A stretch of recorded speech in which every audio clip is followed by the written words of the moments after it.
Hi, my name is Dr. Singh. I'm a gynecologist. Now, what does it mean to provide gender diverse care? That was the question I put forward in order to address the needs that many of my colleagues have. And this video I hope will help. In the following interviews, you're going to hear from Dr. Helena Frecker from Toronto, a gynecologist, as well as Dr. Joey, an adolescent medicine specialist from Toronto as well. And hopefully we'll get some answers. Thanks for joining us. I'm Dr. Helena Frecker. I am an obstetrician and gynecologist at Michael Garron Hospital in Toronto, Ontario, Canada. I have a particular interest in health to the gender diverse community, and I'm here to go over some terminology for everyone today. Well, firstly, when understanding gender, it's really important to understand sort of four main domains, which don't necessarily have to be related to each other when talking about someone's both biological status and their identity. So you have your biological sex, which is sort of a more chromosomal based thing. So it's your XY chromosomes, your XX chromosomes, and it usually corresponds to your birth assigned sex. So that's one piece, and that is not necessarily related to your gender identity or your gender expression. Gender identity is an individual's internal feeling of how they identify as male, as female, as neither, as both, as somewhere along the spectrum, or even transcending that spectrum. Gender expression, on the other hand, is how somebody presents their gender to the world. So that may be in the way they dress, it may be in the way they speak, or in their mannerisms. And that doesn't necessarily have to correlate with their biological sex or their gender identity, but it may. So sexual orientation, it has to be distinguished from gender identity and gender expression, and it is more the direction of somebody's sexual interest towards another individual. So that may be something like a heterosexual person, or a bisexual person, or a homosexual person. That is how someone identifies in terms of their sexual attraction.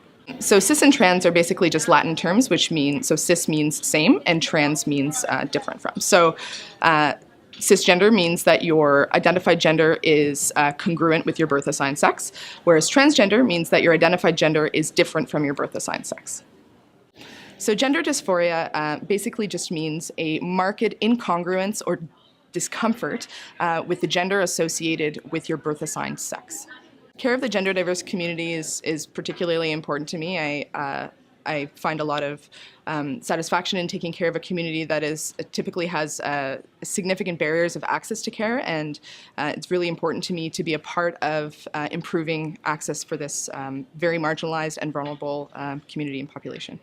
So my name is Dr. Joey Bonifacio, and I'm a pediatrician and adolescent medicine specialist at the University of Toronto. I think it's really important because we have more trans youth who are identifying as transgender and coming out. And unfortunately, many trans youth have a lot of difficulties because of transphobia in our culture. So it affects them at home and it affects them at school, and unfortunately may lead to mental health outcomes such as anxiety, depression, suicide attempts, and even completed suicide. And so I think that the medical profession and mental health professionals, it's our obligation to help these youth out. I provide this care because, I readily see the difficulties that teenagers go through, and I will have to say having a transgender identity even makes things more difficult for them. So as a pediatrician, if I could make their life just even a little bit easier, then I feel that that's my duty.